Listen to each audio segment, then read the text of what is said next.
하나님 말씀은 에베소서 1장 1절부터 23절까지 말씀입니다. 신약 성경 309쪽에 있습니다. 우리 천천히 한 절씩 교독하겠습니다. 제가 1절 읽으면 여러분 2절 읽으시고 23절까지 천천히 말씀을 생각하시면서 같이 읽겠습니다. 하나님의 뜻으로 말미암아 그리스도 예수의 사도된 바울은 에베소에 있는 성도들과 그리스도 예수 안에 있는 신실한 자들에게 편지하노니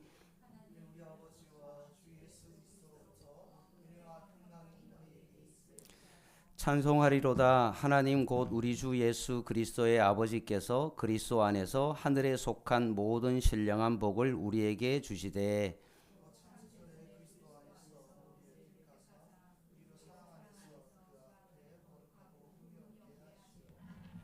그 기쁘신 뜻대로 우리를 예정하사 예수 그리스도로 말미암아 자기의 아들들이 되게 하셨으니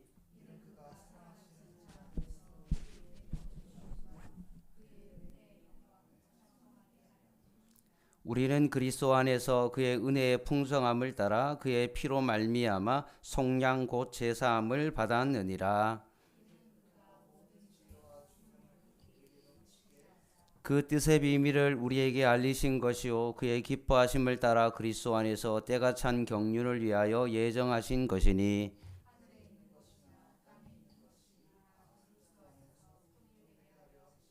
모든 일을 그의 뜻의 결정대로 일하시는 이의 계획을 따라 우리가 예정을 입어 그 안에서 기업이 되었으니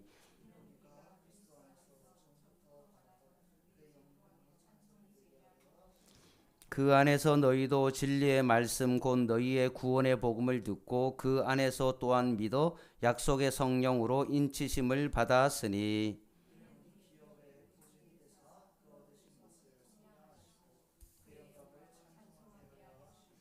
이로 말미암아 주 예수 안에서 너희 믿음과 모든 성도를 향한 사랑을 나도 듣고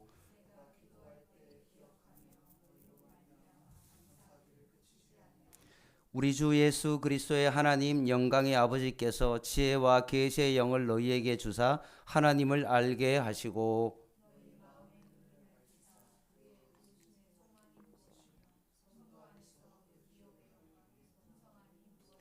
그의 힘의 위력으로 역사하심을 따라 믿는 우리에게 베푸신 능력의 지극히 크심이 어떠한 것을 너희로 알게 하시기를 구하노라.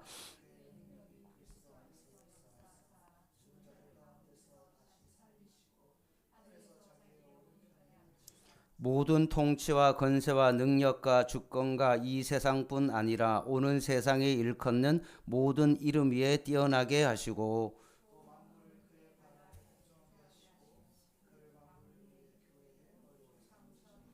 같이 읽겠습니다. 교회는 그의 몸이니 만물 안에서 만물을 충만하게 하시는 이의 충만함이니라. 아멘.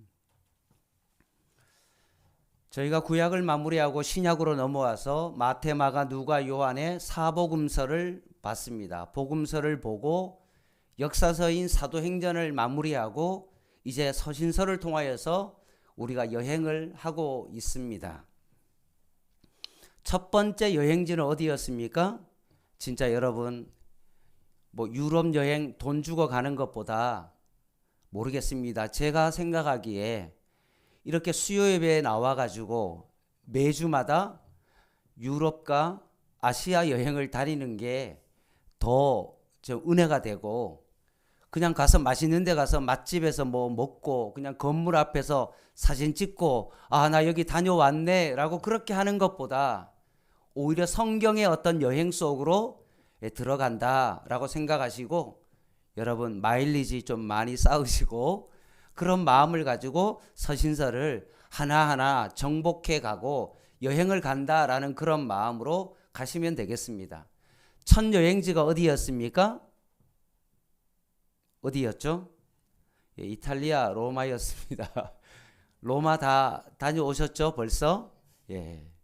그 다음에 간 여행지가 어디입니까? 그리스 지역인 고린도를 갔죠.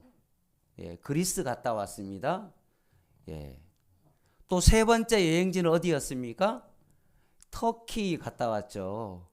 갈라디아서를 통해서 터키 중부 지역을 여행을 갔다 왔습니다. 이게 벌써 3군데나 여행을 갔다 왔거든요. 오늘은 순서대로 우리가 읽어서 알겠지만 4번째 여행지는 어디일까요? 어디예요? 대답을 해주시면 참으로 감사하겠습니다. 여행을 함께 떠나는데 말도 안 하고 그냥 가만히 앉아 있으면 여행 가는데 심심하잖아요. 때로는 이렇게 같이 이렇게 하면 좋지 않습니까? 우리가 어디를 읽었어요? 에베소를 읽었으니까 오늘 갈 여행지는 어디입니까? 예, 에베소서입니다. 저는 가이드 역할 잘 할 테니까 좀 잘 따라오시면 참으로 좋겠습니다. 이탈리아, 그리스, 터키 이렇게 하고 오늘은 에베소인데 에베소 지역이 어디냐면 지도를 한번 보시면 없군요. 안 올렸어요. 지도 한 장 올렸는데 혹시 지난주 지도로는 없죠? 됐습니다. 그러면 제가 알려드릴게요. 지난번에 터키의 갈라디아서가 중부라고 그랬잖아요. 그러면 에베소는 어디냐면 서부입니다. 쉽게 말하면 갈라디아는 한 2000 그쯤 되고요. 지금으로 말하면 에베소는 지금으로 말하면 그 왼쪽 서부니까 한 경기도쯤 된다고 보시면 되겠습니다. 그래서 지금 이제 찾아서 보여줬는데요. 여기 보시면 지난번에 갈라디아서가 이렇게 중앙이잖아요. 서부, 중부, 동부면 에베소는 지역이 어디냐면 왼쪽 동부 지역에 있습니다. 그래서 우리가 저기 요한계시록에 보면 소아시아 7교회다라고 되어 있잖아요. 그랬을 때 에베소, 서마나, 버가모, 두아디라, 사대, 빌라델피아, 라오디게아 요게가 처음 시작점이 어디냐면 터키의 서부 지역의 에베소를 중심으로 인해서 쉽게 말하면 한 오전 한 8시부터 시작해 가지고 에베소, 서바나, 버가모 이런 식으로 해 가지고 시계 방향으로 이렇게 돌아가는 게 바로 요한계시록에 나오는 7교회거든요. 거기 처음으로 시작되어지는 곳이 바로 어디냐면 여기 에베소라는 지역입니다. 근데 요 지역이 사실은 아시아다라고 그렇게 명칭을 쓰게 됐거든요. 그래서 여기서 건너가지고 넘어가면 마게도냐로 넘어가면 사실은 여기가 유럽이고 예전에는 요 당시만 하더라도 요 터키 지역을 뭐라고 이야기했냐면 아시아라고 그렇게 불렀던 것입니다. 그래서 그 터키의 아시아 지역이라고 불렀는데 그 지역에서 가장 유명한 지역이 어디냐면 우리가 지금 여행하고 있는 에베소라는 지역이에요. 그래서 이 에베소라는 어떤 지역이 옛날 도시의 원형들이 많이 복원되었기 때문에 지금도 예를 들어서 터키에 여행을 간다라고 그러면 가장 많이 가는 곳이 어디냐면 요 터키 지역이라고 보시면 됩니다. 근데 실제로 지금은 터키는 사실 아시아가 아니죠. 유럽에 속해 있지만 예전에는 터키를 아시아라고 불렀다라고 생각하시면 됩니다. 아시아라고 불렀던 것 이유가 뭐냐면 요 지역이 그리스권 완전히 유럽권에 속해 있지 않았기 때문에 그렇게 아시아라고 그렇게 불렀던 것입니다. 그래서 요 지역에는 헬라의 어떤 문화권을 가지고 많은 천학자들이 거기에 있었던 지역이기도 합니다. 그렇게 이렇게 보시면 되고요. 사도 바울이 전도 여행을 몇 번 갔습니까? 3번 갔잖아요. 그죠? 3번을 갔는데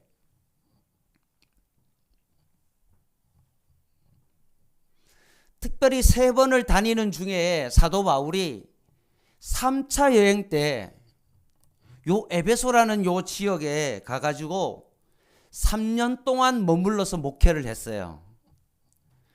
3년이면 여러분이 생각하기에 좀 짧잖아요. 그죠? 저도 양문교회 온 지 벌써 15년이 됐잖아요. 좀 벌써 꽤 오래됐습니다. 시간이 너무나 빨리 가는 것 같아요. 한 목회자가 거의 뭐 한 10몇 년씩 있고, 담임 목회자 같은 경우에는 뭐 금방 교체되기도 하지만, 사실 3년이라는 그 시간은 되게 짧은 시간이지만 그 당시에 사도 바울의 입장에서는 어떨까요? 사도 바울은 순회 전도자이거든요. 돌아다니면서 텐트를 만들어서 그 생계를 이어가고 돌아다니면서 복음을 전하는 순회 전도자이에요. 한 지역에 그렇게 오래 머물지 않고 교회를 세워놓고 지도자를 세우고 다른 데 가서 또 전도하고 교회 세우고 이렇게 돌아다니는 어떤 그런 순회 전도자인데, 사도 바울이 에베소에서 몇 년 있었다고요? 3년이나 있었다는 거예요.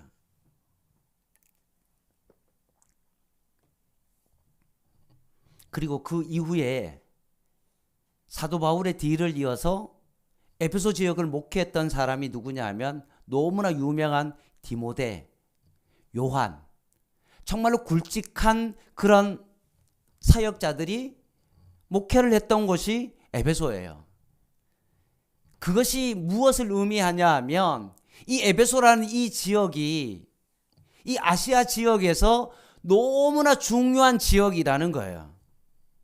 소아시아 7교회를 언급할 때도 에베소가 중심으로 되어서 먼저 스타트를 걸었던 것처럼 에베소는 너무나 중요한 장소이기 때문에 사도 바울이 다른 지역과는 다르게 3년이나 목회하고 후임 목회자도 정말로 너무나 좋은 목회자를 거기에 세워서 둘 정도로 그만큼 중요한 교회가 바로 에베소 교회였다라고 보시면 되겠습니다. 자, 이런 생각을 가지고 우리가 에베소 여행을 더 구체적으로 깊게 한번 들어가 보겠습니다. 자, 에베소라는 지역에 에베소서를 사도 바울이 기록했는데 제목을 먼저 한번 살펴보겠습니다. 자, 제목을 한번 PPT로 한번 보여주세요. 정신을 바짝 차려야 됩니다. 엉뚱한 생각하면 확 넘어가요.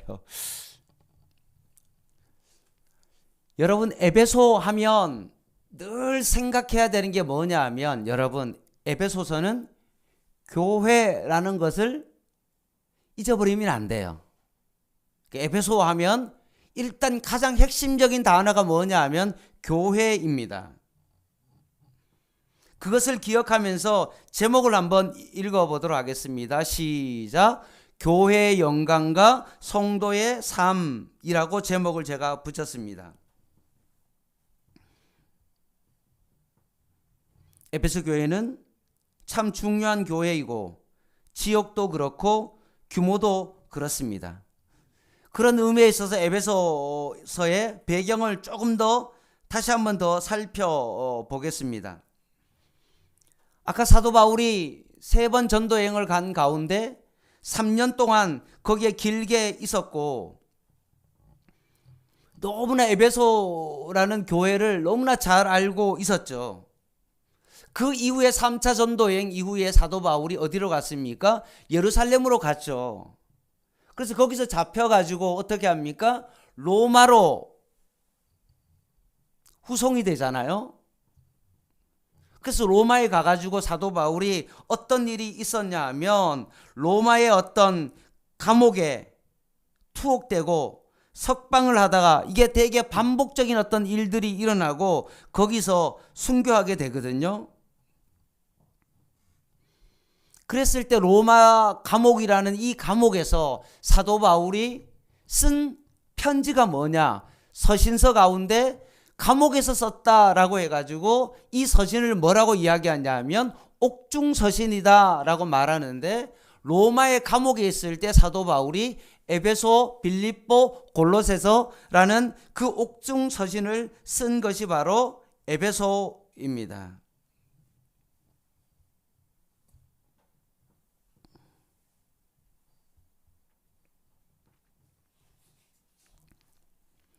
그 사도 바울이 정말 애정을 가지고 다른 지역보다 오래 머물렀던 그 에베소라는 그 지역의 교회를 향하여 편지를 쓴 글이다. 그리고 에베소라는 그 지역이 우상 숭배가 너무나 많았던 도시이고, 우리가 잘 아는 브리스길라와 아굴라와 같은 그 동력자와 함께 사도 바울이 헌신을 통해서 세워진 아름다운 교회였던 것입니다. 그리고 아까도 말했던 것처럼 그 이후에도 디모데와 요한과 같은 목회자가 목회를 했던 그런 교회입니다. 그런 의미에서도 보면 사실은 에베소 교회는 뭐냐 하면 기독교 중심지의 하나의 가장 대표적인 교회가 바로 에베소 교회다라는 그런 것입니다. 그래서 에베소를 통해서 우리가 6장까지 있는데, 거기서 에베소를 통하여 과연 교회가 무엇인지, 교회가 하나 되었을 때 얼마나 큰 영향력을 발휘할 수 있는가라는 것들을 에베소서를 통해서 우리가 살펴볼 수 있습니다. 자, 이제 구체적으로 한번 들어갈게요.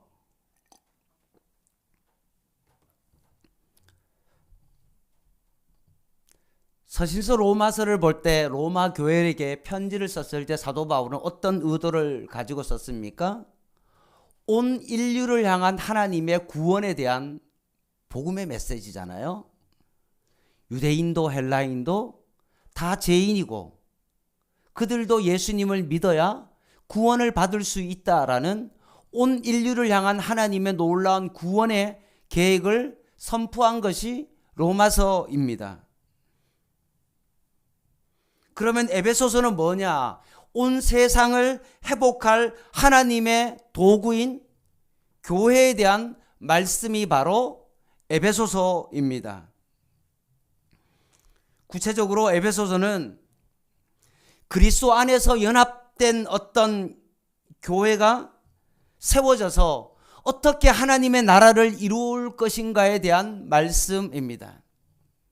교회가 정말로 예수 그리스도 안에서 하나가 되어서 아름다운 하나님의 나라를 이루어가는 어떤 형태가 바로 에베소 교회다라고 보시면 됩니다.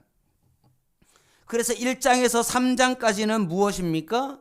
영광스러운 교회의 모습이 어떤지, 그리고 교회의 기능이 무엇인지에 대한 것을 말씀하고 있는 것입니다.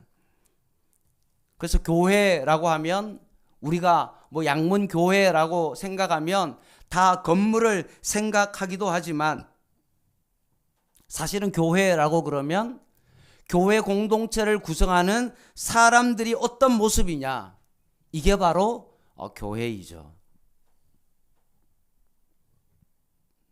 저 교회가 본 교회 건물을 가지고 있냐, 아니면 전세를 사냐, 월세를 사냐, 아니면 저 교회가 몇 층의 어떤 건물을 가지고 있냐, 어떤 그것이 교회가 아니라 과연 그 교회에 그리스도 안에서 연합된 성도들의 어떤 사람들의 어떤 모습을 가지고 있느냐, 그것이 바로 교회다라는 것입니다.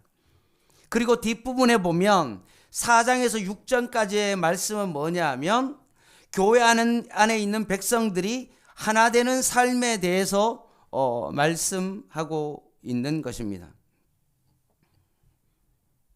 그래서 앞장은 그리스도 안에서 하나 된 성도의 삶의 그 아름다움을 표현했다면, 뒷부분에는 교회가 그럼 성도들이 어떻게 이 세상 가운데 살아가느냐, 그래서 앞부분은 교회의 영광스러움에 대해서 말씀했다면 뒷부분 4장에서 6장까지는 과연 성도들의 삶이 어떤가에 대한 그런 말씀이다라고 보시면 됩니다.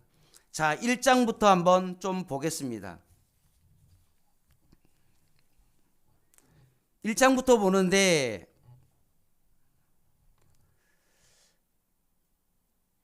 (1장 3절을) 한번 보시죠.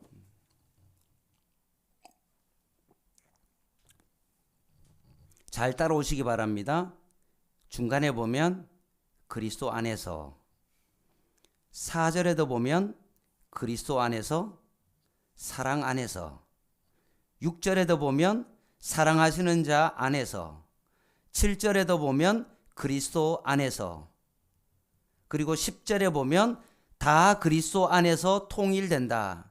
11절 그 안에서 기업이 되었으니, 12절 그리스도 안에서, 13절 그 안에서, 그리고 후반절에도 그 안에서, 15절 말씀에도 주 예수 안에서, 20절에도 보면 그리스도 안에서라고 되어 있습니다. 그 1장의 핵심이 뭐라고요? 그리스도 안에서 하나가 된 것이 바로 교회다. 이게 교회의 정의입니다. 예수 그리스도 안에서 하나 된 공동체. 이것이 바로 교회입니다. 그럼 교회가 어떻게 이루어졌냐? 라고 했을 때 3절을 한번 보겠습니다.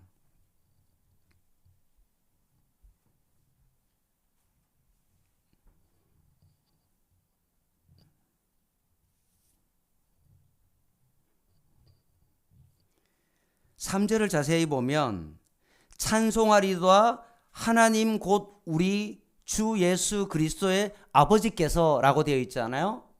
성부 하나님께서 어떻게 했습니까? 창세전에 예수 그리스도 안에서 우리를 선택했다는 거예요. 뿐만 아니라 7절 말씀에 보면 우리는 그리스도 안에서 그의 은혜의 풍성함을 따라 그의 피로 말미암아 속량 곧 제사함을 받았다라고 말합니다. 결국 창세전에 성부 하나님께서 우리를 선택하시고 그리스도 안에서 예수 그리스도께서 우리를 위하여 십자가의 죽으심으로 말미암아 우리를 구속하시고, 뿐만 아니라 13절 말씀에 그 안에서 너희도 진리의 말씀 곧 너희의 구원의 복음을 듣고 그 안에서 또한 믿어 약속의 성령으로 어떻게 되었다고요? 인치심을 받았으니 이는 우리 기업의 보증이 되사 그 얻으신 것을 속량하시고 그의 영광을 뭐라고요? 찬송하게 하려 하심이다 라고 말씀합니다.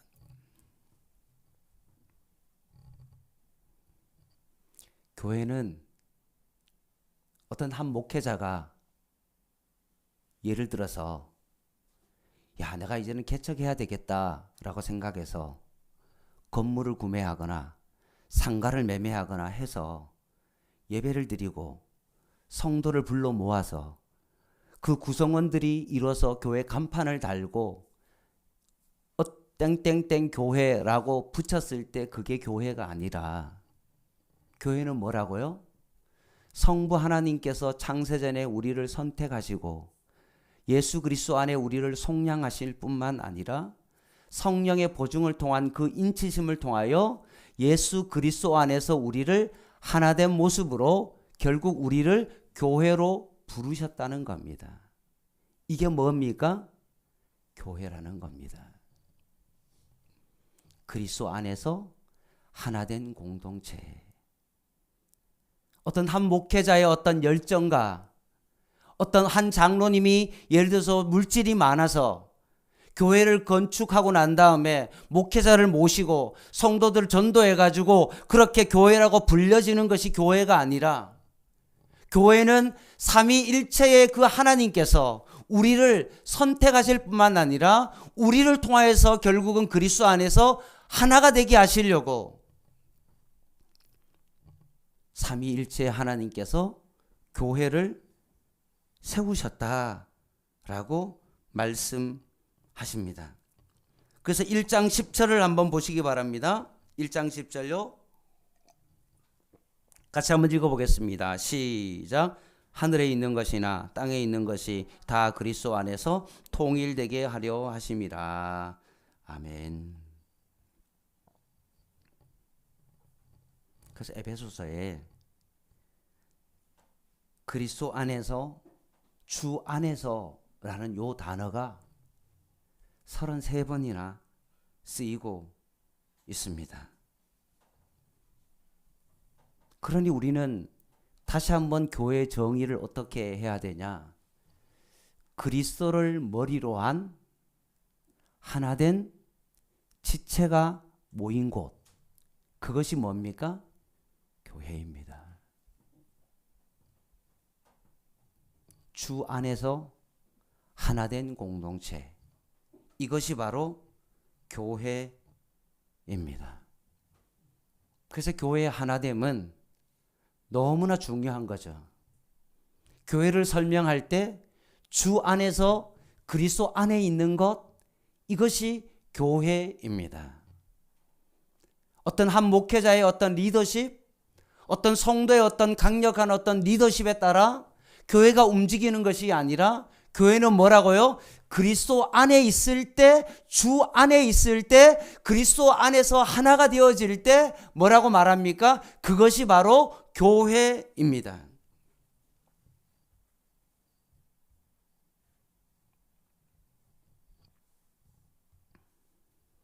그래서 이 십자가의 복음으로 말미암아 유대인이나 이방인이 다 하나가 되어지고, 이것이 정말로 온 세상 사람들이 바라보기에 너무나 깜짝 놀랄 만한 그 복음의 능력이 교회 안에 나타나는 거죠.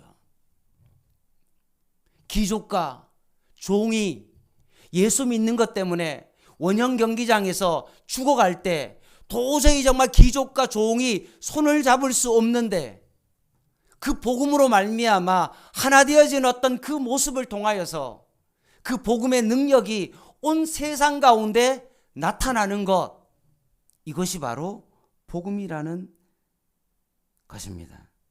이 이야기가 3장에 나타나고 있는 겁니다.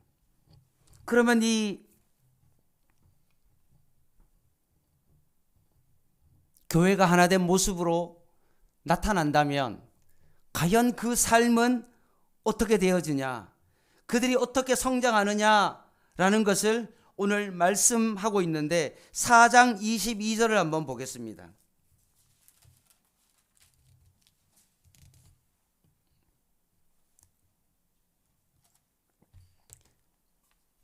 4장 22절. 너희는 유혹의 욕심을 따라 썩어져가는 구습을 따르는, 여기 이렇게 되어 있습니다. 옛 사람을 어떻게 해야 됩니까? 벗어버리고. 23절. 오직 너희의 심령이 서럽게 되어 하나님을 따라 의와 진리의 거룩함으로 지으심을 받은, 뭐라고 되어 있죠? 새 사람을 입으라. 주 안에서 하나된 백성의 삶은 어떠해야 됩니까? 옛사람을 벗어버리고 의와 진리의 거룩함으로 지으심을 받은, 뭘 하는 겁니까? 새 사람을 입는 것. 이것이 바로 성도의 삶입니다.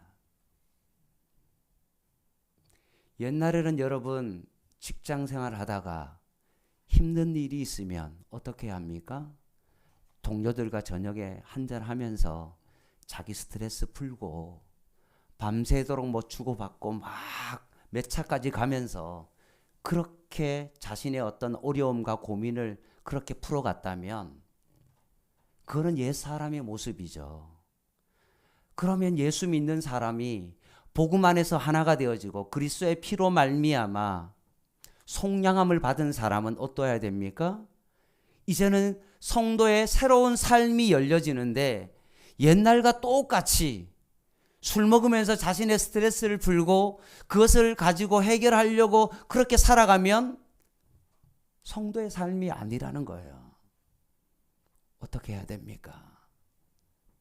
옛날의 방식대로 살아가는 것이 아니라 어떻게 해야 됩니까? 새 사람을 입어야죠. 오히려 그럴 때일수록 뭐 해야 됩니까?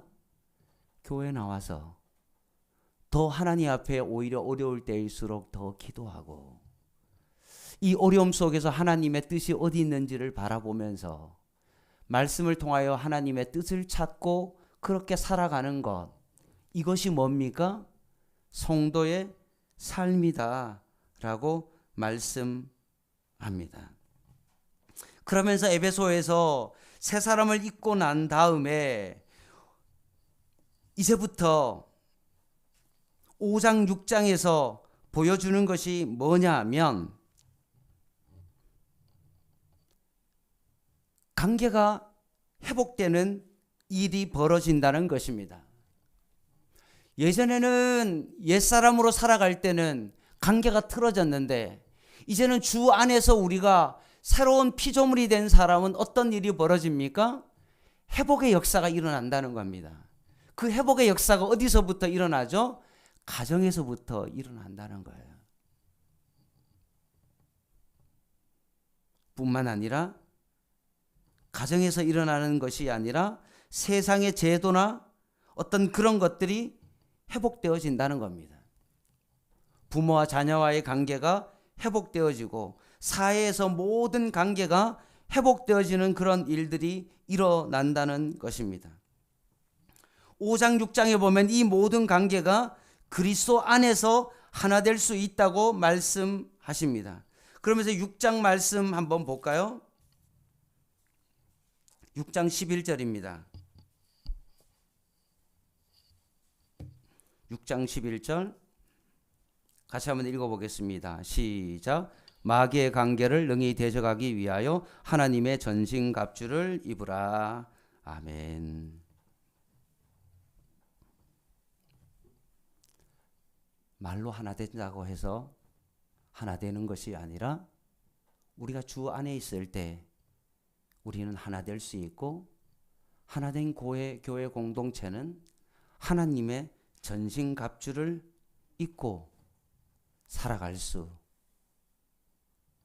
있다는 것입니다. 서서 진리의 띠를 띠고 평안의 복음의 신을 신고 구원의 투구를 쓰고 성령의 검을 가지고 우리는 이 세상 가운데 나아가 승리할 수 있다는 것입니다. 하나님께서 처음부터 꿈꿨던 교회, 그 모습이 결국 지금 예수 그리스도께서 십자가에 죽으시고 부활하시고 난 다음에 성령을 이 땅 가운데 보내시면서 다시 한번 하나님께서 교회를 세우심으로 말미암아 하나님의 계획과 하나님의 나라가 확장되어진다라는 것입니다. 그래서 에베소는 한마디로 정리하면 예수 그리스도를 머리로 하나 되는 교회, 주 안에서 영적 전투를 싸워가는 교회, 이것이 바로 교회다라고 말씀하십니다. 따라서 6장까지 다 알면 좋겠지만 네 구절만 좀 머리에 좀 암송하고 그 구절을 좀 새기면서 좀 마무리를 하려고 합니다. 1장 20절 말씀입니다.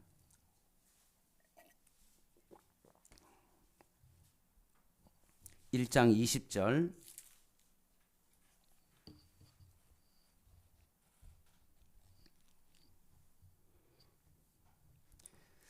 (20절) 말씀에 보면 그의 능력이 그리스도 안에서 역사하사 죽은 자들 가운데서 다시 살리시고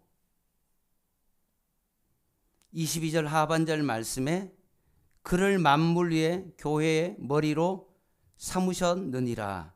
23절 교회는 그의 몸이니 만물 안에서 만물을 충만하게 하시는 이에 충만합니다 라고 말씀했던 것처럼 이 말씀을 여러분 꼭 기억하시기 바랍니다. 그리스도는 교회의 머리다. 그러면 성도는 그의 몸인데 결국 만물 안에서 만물을 충만하시는 이의 충만함이 나타나는 곳, 이것이 바로 교회다. 머리 대신 예수 그리스도가 충만하게 나타나는 곳, 그것이 바로 교회입니다. 두 번째 말씀드리고 싶은 것은 3장 9절입니다. 3장 9절 한번 볼게요. 3장 9절.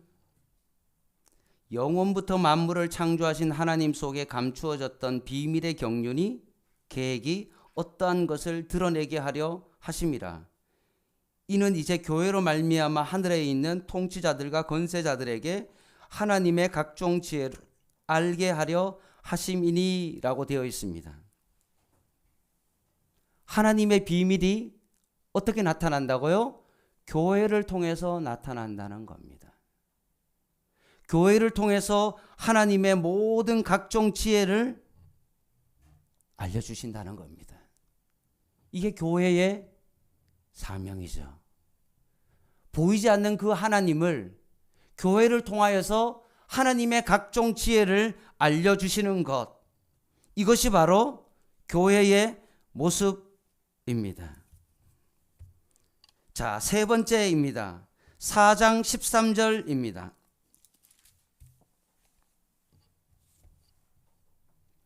같이 한번 읽어보겠습니다. 4장 13절 시작. 우리가 다 하나님의 아들을 믿는 것과 아는 일에 하나가 되어 온전한 사람을 이루어 그리스도의 장사한 분량이 충만한 데까지 이르리니 라고 되어 있습니다. 교회는 어떤 곳입니까? 그리스도의 장사한 분량까지 성장하는 곳이 바로 교회입니다.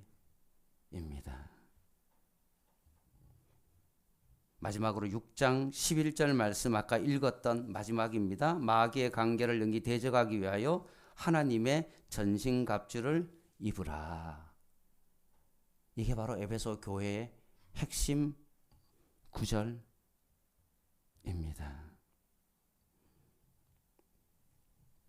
교회는 그리스도를 머리로 성도가 몸이 되어서 결국 그리스도의 그 충만함을 드러내는 곳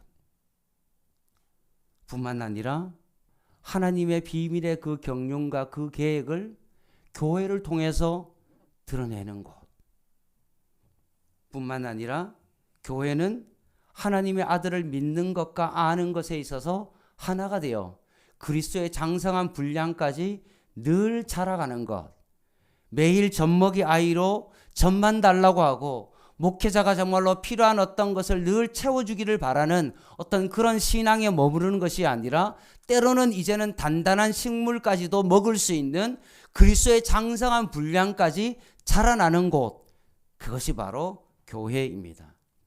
그리고 하나님의 전신갑주를 입고 이 세상을 향하여 그 마귀를 향하여 대적하며 싸울 수 있는 곳, 이것이 바로 교회의 모습이라는 것입니다. 오늘 다시 한번 이 에베소를 통하여서 과연 교회가 무엇인지를 우리가 다시 한번 깊이 바라보고 내 생각 속에 있는 어떤 내가 정의한 어떤 그런 교회가 아니라 에베소를 통하여서 주시는 그 교회의 모습을 우리가 다시 한번 그리면서 교회가 무엇인지 깊이 묵상하고 우리의 삶이 어떠해야 되는지를 다시 한번 바라볼 수 있는 저와 여러분 되시기를 주님의 이름으로 간절히 부탁을 드립니다. 기도하겠습니다.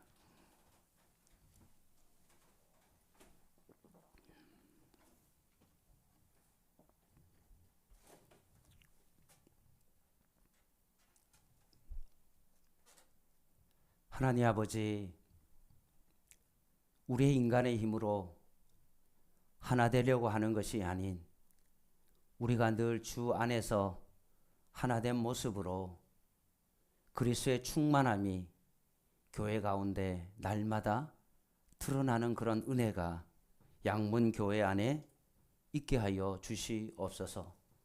하나님의 그 비밀이 하나님 교회를 통하여서 드러날 수 있도록 주님께서 도와주시고 하나님을 아는 것과 믿는 것에 있어서 하나가 되어 그리스도의 장성한 분량까지 우리의 신앙이 더 자라날 수 있도록 하나님 붙잡아 주시옵소서.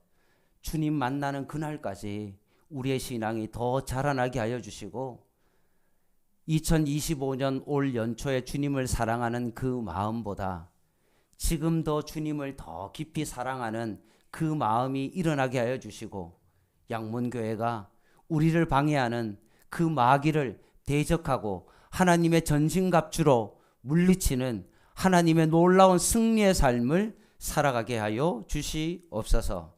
예수님의 이름으로 간절히 기도드립니다. 아멘.